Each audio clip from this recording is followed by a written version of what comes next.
All right, it finally happened. We hit a lull in the trip. I mean, things have been going too good, you know? We've just been riding that Alaska high. And everything came crashing down. No, I'm just kidding. We're currently in Homer, Alaska. Yes. Camped at the municipal campground that's out on the spit. We got like one of the last sites that you could back into and like face the beach. Took Carmen on a long walk, like very pretty, calming, relaxing. Still chilly, you know, and overcast and cloudy and stuff. Yeah.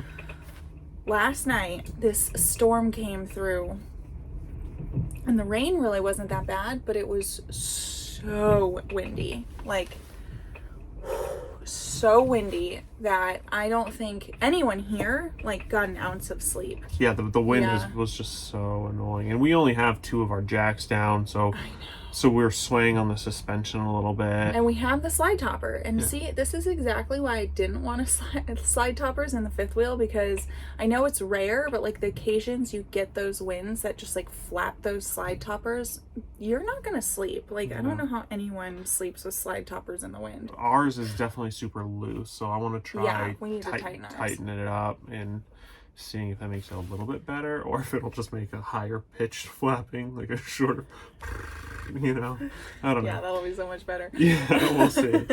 But yeah, so we basically didn't get like any sleep last night. Yeah, which is fine. Like these days are to be expected, you know, especially when you're in a place like Alaska and the weather's super unpredictable. But then like the 2 other things that are kind of bumming us out. Well, I'll say, like, first it was even just coming into Homer, like I don't know what it was, like Homer, the town, once we finally got to the town and we could see the mountains across the way, it was so beautiful. But like the drive from I'll say like Kenai Cooper's here, Landing, or even I guess Cooper's Landing, like once you get out of the mountains to like Sterling and all that to here, it's kind of not as stunning as some of the other stuff we've been in. If you're a halibut fisherman or like fishing in general, like Homer is the halibut fishing capital. There were so many of those like fish stringers with all the halibut hanging down, and like catching a ton. Yeah, and so like that's amazing, but like we're not, and so we're like looking at things to do in Homer, and it was like go fishing.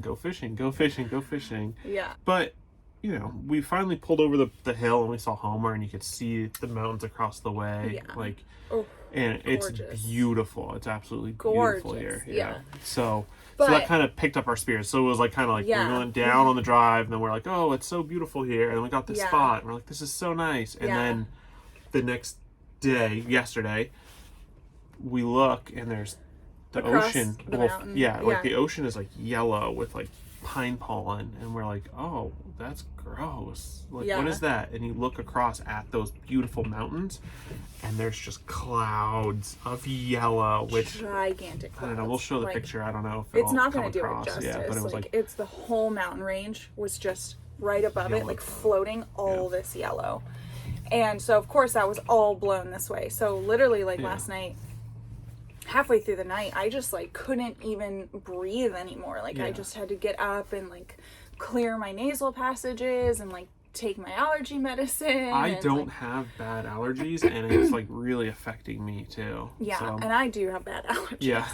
So then this morning, we're like moving super slow, and we're like, okay, we gotta go do laundry, we gotta move to the RV park, tomorrow's the bear tour, like we gotta go grocery shopping. Go to Brooks Falls, and we were also getting kind of bummed because it's been a later spring here, and so they have the cameras up at Brooks Falls, and there is 0 bears. So the tour actually called us like not too long ago, and they were like, we see you're booked for the Brooks Falls bear tour, and you know it's not looking too good with the weather and with it. The bears like just aren't there, and they're giving us a partial refund and switching us to a different tour where they said the bears are really active. So we're still gonna see the bears. We just saw a video of one of these tours, not them, but one of the other tours coming out of Homer, and freaking bear charged the people, the tourists on the we got off the phone, and I was like, cool, so we're just gonna go get charged by the bears now.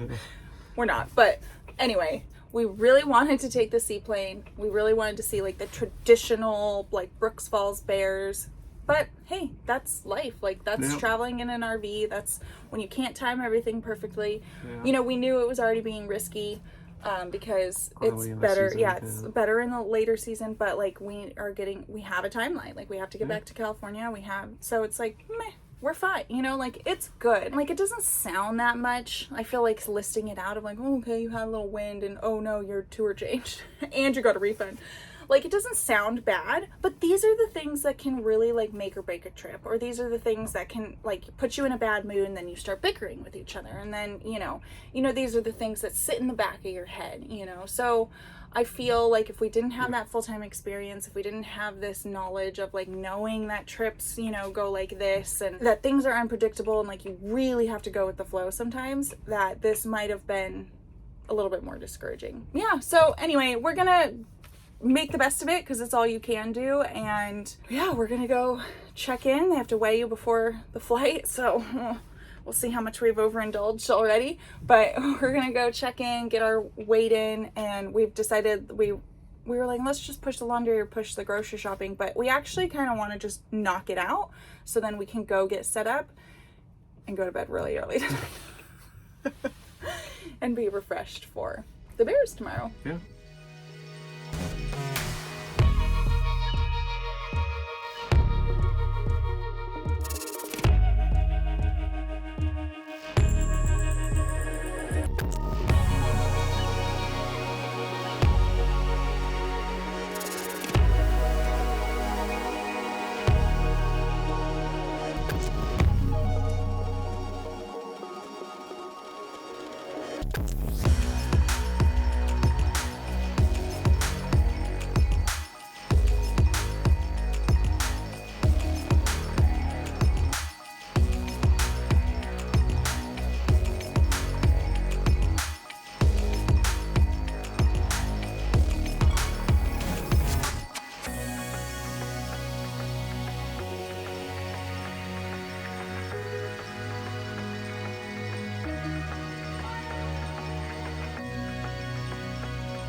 Guys, I think we're officially through the trip lull. We're back riding high. That was a really cool experience. It was very interesting. That's the only bear pun I know. How'd you feel about it? Yeah, really enjoyed it. I liked the moms and their cubs. I know. So we actually got to see the difference between like 1-year-old cubs and like this last spring. They call them yearlings. Yearlings, yeah, which makes sense. Did they have a term for like the this year ones? No, that was the this year ones, or the year ones that were born this year are yearlings. Yeah. And the ones that are like a year old are just cubs. Okay. Yeah. Well, we got to see yearlings and then like 1-year-old cubs, and they are so stinking cute. I can't even handle it. So I'm really glad that we didn't just opt to cancel the trip and we just decided to change where we're going. We actually went to Lake Clark National Park. So that was actually a national park that we were going to skip because we're like, well, we're not going to fly to Lake Clark and fly to Katmai. So yeah, I'm happy because I still really want to go to Brooks Falls at some point in the future. Exactly. And so now we got to check off Lake Clark, which was one that we were just going to skip. So because we weren't going to pay for 2 flying tours because it's not cheap, I'll tell you that much. Anyway, yeah, I mean the flight was amazing. It just so beautiful. The different landscapes and terrains. It's just stunning. It doesn't matter which way you look, like the scenery up here is stunning. So I would highly recommend, no matter where you are in Alaska, to do a flight tour because you just get a totally different vantage point. For me, from the air, that's one of my favorite vantage points. So we did bring sandwiches because you're supposed to bring food because it is like a 6 to 8 hour tour. So bring food, be prepared for bears. Like we had one bear that we were walking on the beach and it wasn't following us, it was like checking out the planes, but we saw it behind us, so then we turned around and we all crouched down in our little pod and it just continued to walk. It kind of saw us, so it like kind of went around us, but didn't care about us at all. So we got at least like 30 yards from a bear. It was really cool. Yeah. I do like to say that the guides were actually really good in kind of at least like watching the bears. There was one point where like the mom and her cubs had essentially people on like 3 sides of it, and we were in between it and the meadow, and so like it had just been completely relaxed the whole time, and it started wandering up, and so at first we sat down and we're like, oh, maybe it'll walk past us up the meadow, but then you could tell that it was a little bit, it didn't want to walk too close to us. It was just kind of, you could tell that its body language, it got like a little bit more frustrated or kind just of like annoyed. Yeah, not like angry or scary, just like, oh, I want to go over there and there's people in my way. Yeah, that's exactly what it was. It was like, ah, man, there's people there. And so like our guides are like, oh, hey, let's get out of the way so she feels like she has more way to go. And we walked and we moved like 30 yards out of the way, and they're like, okay, now settle here and watch her. And sure enough, that's exactly what she wanted. Like she walked right by where we were before, and she just didn't want to get close to us.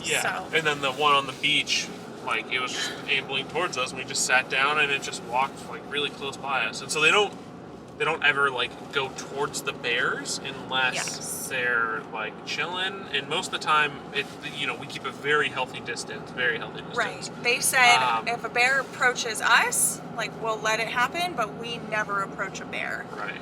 Which makes sense to me. And then obviously they had a disclaimer like, don't ever do this by yourself and don't ever do this with bears in the wild, because these bears are used to human presence, so they're at least used to seeing people around, but obviously nobody feeds them, nobody walks up to them. Like they're still very much wild bears. They're just used to like seeing humans meandering around. So yeah, really, really cool experience for sure. So we're gonna grab some lunch and kind of figure out what else to do, because we have another full day here and we just, to be honest, didn't research anything. Like we were coming down here for bears and that's all we had in the books. Tired of playing Guess That Smell in your RV? We certainly were, and that's why we created Tank Tune-Up. We created this holding tank treatment with a dual action formula that not only breaks down waste, but eliminates odors. Our formula doesn't have fillers or artificial fragrances that honestly sometimes make the odors worse. Tank Tune-Up is so easy to use. Just simply scoop it, rinse it, and forget it. Whether you're hitting the road for a weekend getaway or living the full-time RV lifestyle, Tank Tune-Up makes odors a thing of the past. Scan the QR code or click the link in the description to get yours today. And if you want to learn more about our product, check out our full video on it. gonna get you talking smack to me on camera. No, you won't, because your batteries are always dead. He's talking crap about how I'm so unorganized with like the camera batteries and the SD cards, and like they're always full. We have like 15 SD cards, like 15 batteries, 2 battery chargers. Anyway, so we had a nice relaxing day. We actually didn't do anything, but it was really, really nice because I just feel like we've been moving at such a fast pace that we really don't have time for those days anymore. But I wanted to say before we left Homer that I don't know about you, but like my feelings about it are a little more positive. I think we just like came in on a really bad weather day and it just kind of like tainted everything at first, but you know, everything turned around. We had a fantastic bear tour. Yesterday was gorgeous. I mean, just like literally look at this water. It's so smooth today. It's so pretty. So yeah, I think the bear tour, it was like the stress of the bear tour also was just adding to it. Yeah. But yeah, so we had a good time. And I definitely want to come back because I know that we did not do everything there is to do in Homer. We did go out and eat a few nights, but honestly nothing I would recommend. So we have other places in the books for next time. And one major thing that we didn't do was eat on the Homer Spit. There's so many restaurants down there. Well, you know, sometimes you gotta leave a little bit for next time, right? Alright, so today the goal isn't too clear. We know we want to make it to, well, we have to make it to Whittier because we have another tour. We're doing a jet ski tour, so we're also really excited to share that with you guys. But that's not for a few days, so we have a couple nights, and we actually have to backtrack to get to Whittier and go through the same road that we have been bouncing around coming down here. So I don't know how you feel, but I feel like we should stop at Bertha Creek where we stayed one of the first nights here, just because we can go panning there, and that was the first time we went panning like by ourselves, and so we didn't know what to look for. So I think there's probably much better spots where we might be able to get some gold. Yeah. Sorry, I think there's like a seal or something right there. There's a what? Something. A seal? Oh, an otter. It's an otter. He's on his back eating some food. Oh my gosh, that was so cute. Yes, so we're going to go gold panning again, and I think we're going to start a new channel called Prospector Ray and the Gold Digger. And I'm the gold digger. Yeah. We thought that was really funny. Yeah, people would assume that I'm Ray, because, you know. Right, and they would assume I'm the gold digger, so Jason would be the gold digger. And I'd find where to go. Anyway, yeah, we've obviously been having a little bit too much fun with this panning and like getting really into it. So that's the goal. All right. There be gold in them hills.